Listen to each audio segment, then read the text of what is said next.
Hi friends, అందరు ఎలా ఉన్నారు? అందరూ బాగున్నారా? నేనైతే చాలా బాగున్నాను. నేనండి మీ రషీదా కిచెన్స్. నా వీడియోస్ నచ్చితే లైక్ చేసి షేర్ చేసి సబ్స్క్రైబ్ చేసుకోండి. నేను ఈరోజు బీరకాయ తొక్కల పచ్చడి చేస్తున్నానండి. తొక్కులో పచ్చడి కాదండి, తొక్కల పచ్చడి. మీకు కావాలంటే చూసి నేర్చుకోండి.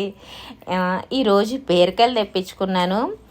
ఏమో ధ్యానంలోని బాగా చిక్కేసానండి.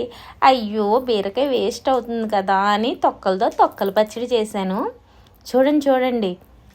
ఫస్ట్ ఒక కడాయి పెట్టుకొని ఆయిల్ వేసుకొని కొన్ని ఆవాలు అండ్ వెల్లుల్లిపాయలు వేసానండి.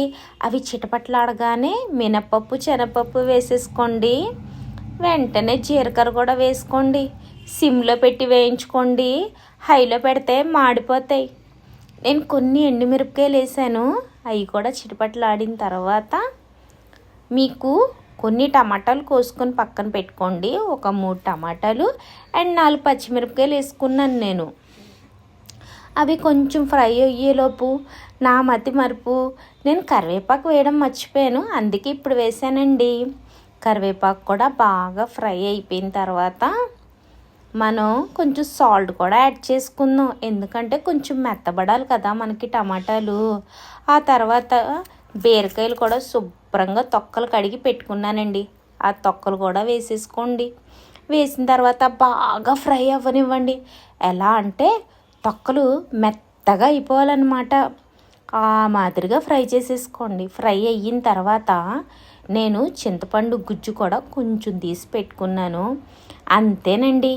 మిక్సీలో వేసి ఒకేసారి బరబరాలాడించేయండి. అంటే మిక్సీ పట్టేసుకోండి.